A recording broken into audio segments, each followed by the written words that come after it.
दिमाग से गए उतारी। अरे अब से तो सुधर जा।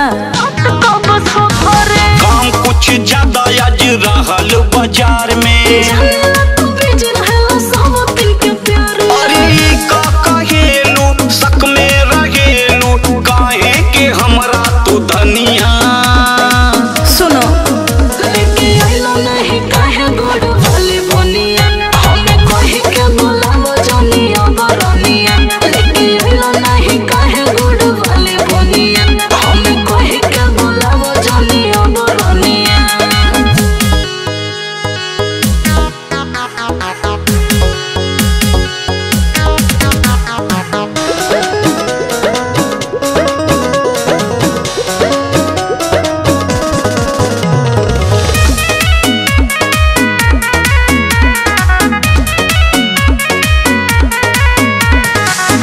हम गिरिया हो तू ही बड़ा मानिला।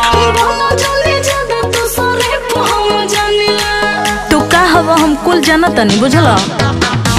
का तू चाहतारू माथा ठोकली दीवार में।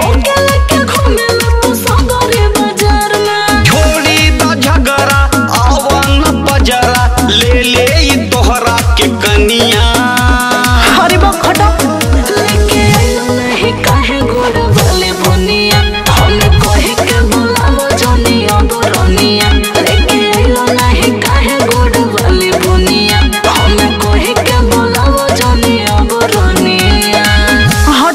दूर हटा हमरा से।